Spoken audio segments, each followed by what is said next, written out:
దుబాయ్లో మధ్యాహ్నం మిట్ట మధ్యాహ్నం దుబాయ్ వీధులు ఎట్లుంటాయో చూపిస్తారండి. మొత్తము దారి పొడుగుతున్న రేగు చెట్లు ఉంటాయి. తర్వాత అడుగు అడుగున ఇట్లా మనకైతే డస్ట్బిన్లు డంప్ యార్డ్స్ ఉంటాయి అన్నమాట.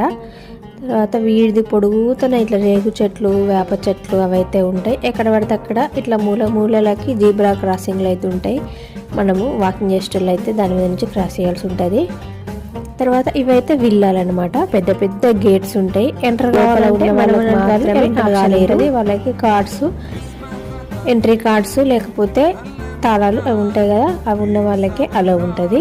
సో ఇట్లా పెద్ద పెద్ద డోర్లు పాతకాలంలో ఉంటాయి కదా అట్లుంటాయి అన్నమాట.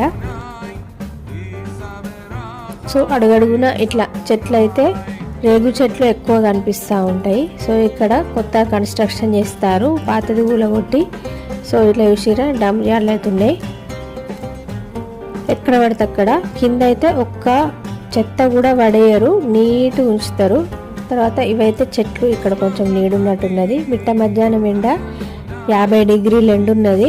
అయినా నా పిచ్చి కానీ ఈ టైంలో ఎవరు ఉంటారు బయట? ఒక్క పురుగు అయితే ఉన్నదా, ఒక్క మనిషి కూడా ఉండడు. నడిచేటోళ్ళు ట్యాక్సీలలో పోయేటోళ్ళు ఈ రెండింటికి 50 డిగ్రీలు ఎండలు ఎవరు ఉంటారు? అందరు మంచిగా ఏసీలు కూర్చొని ఉంటారు. సో మా పిల్లల్ని తీసుకురావడానికి అయితే నేను స్కూల్కి వెళ్తాను. సో ఎండకు చూసిరా నా ముఖం అయితే మొత్తం మండిపోయింది. పిల్లలకి ఏదో అరబిక్ వీక్ అని చెప్పారు. సో అందుకని అరబిక్ ట్రెడిషనల్ డ్రెస్లను అయితే రెడీ అయ్యారు.